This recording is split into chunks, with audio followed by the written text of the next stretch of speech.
Julien Romagnier, 45 ans, mytiliculteur sur l'île de Groix. Donc je travaille sur les parcs de l'île de Groix avec mon collègue Steven. Le quotidien du producteur de moules, c'est de se réveiller à l'aube. On ne part pas en pleine nuit, on part à la fraîche. On va chercher sur le parc nos moules. On sort à l'aide de la grue les descentes de moules qui ont poussé pendant entre 15 et 20 mois. On fait un premier prélavage à bord avec les petites machines qu'on a.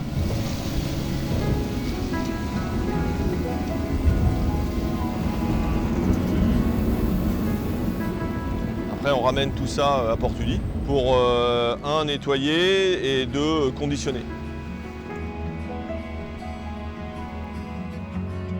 Quand vous les recevez chez votre vendeur, il n'y a plus qu'à les acheter et les mettre dans la gamelle.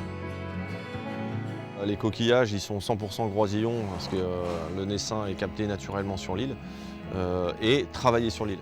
On pourrait aussi renvoyer tous les coquillages sur un dépôt ou sur une zone d'exploitation ailleurs. Et on avait fait le choix de tout faire sur l'île de Groix. On bénéficie de, un, la qualité d'eau de la pleine mer et deux, de l'apport nutritionnel du bassin versant de l'île. L'île de Groix est en agriculture biologique partout sur le Caillou.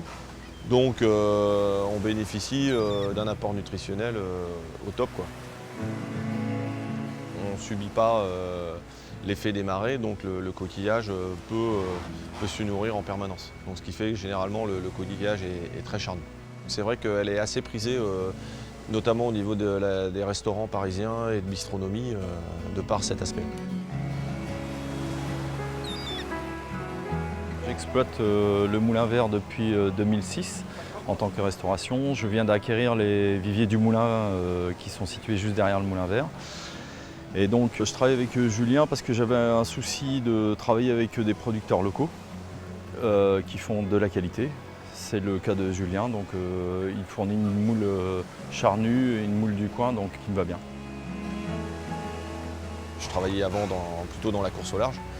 J'ai voulu donner une autre direction à mon parcours professionnel et mon parcours de vie également, parce que c'est pas juste un choix de carrière.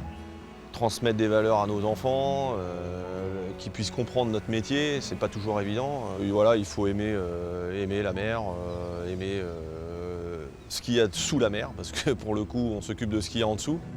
Même si on est une toute petite entreprise, ça fait partie de notre boulot. On n'est pas que producteur de moules, on est aussi veilleur sanitaire. Donc ça peut faire sourire, mais c'est une partie intégrante de notre travail, si on veut tenir.